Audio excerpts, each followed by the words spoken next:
Well, let's get more on the election campaign with Treasurer Josh Frydenberg, who is live for us in Sydney this morning. Treasurer, good morning.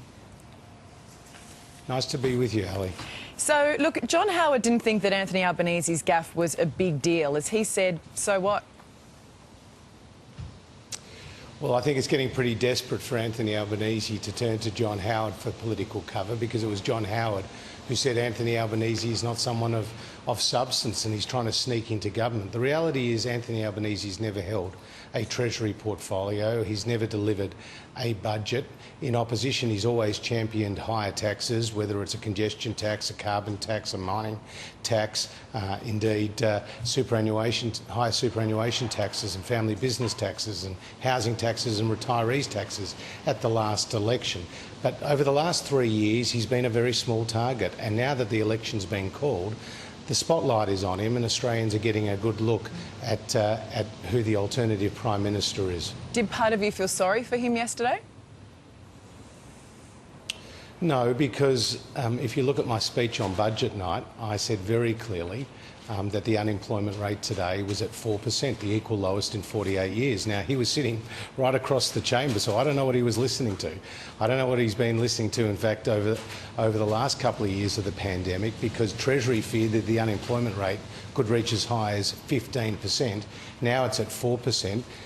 The unemployment rate for women is at its lowest level since 1974, and behind every number is a person, is a mum, is a dad, is a sister, is a brother, is a daughter, or is a son. And those people have now been able to find work because of programs like JobKeeper, because of the backing of small business that we've given, Ali. So getting more people into work has been a real focus for us, and now we're setting the target of creating 1.3 million new jobs over the next 5 years. So hang on, that 1.3 million jobs that's being announced today, is that on top of the 1 million jobs that you talked about in December?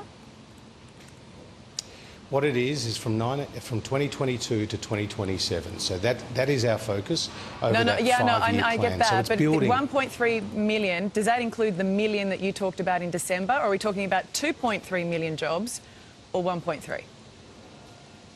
I'm talking about building on that, so it's 1.3 million. That's the total number of new jobs that we're creating between 2022 and 2027. And Ali, what we've said in the past, when we went to the last election, we had a jobs target and we've been on track to meet it. And what we're doing again is setting an ambitious jobs target. What we've done since coming to government is actually see nearly 2 million more Australians who are in work than under the Labor Party. When they were last in government, the unemployment rate was 5.7%. Today it's 4%.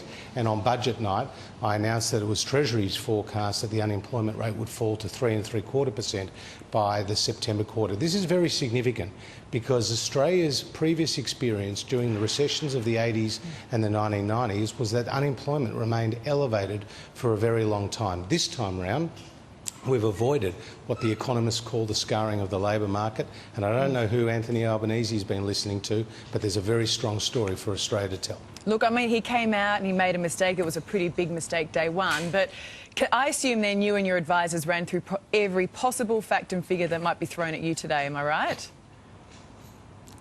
Well, again, there'll be lots of facts and figures, no doubt. You'll probably try your luck today, but what I can say, well, do you know what the annual wages growth figure was when the coalition came to power in 2013?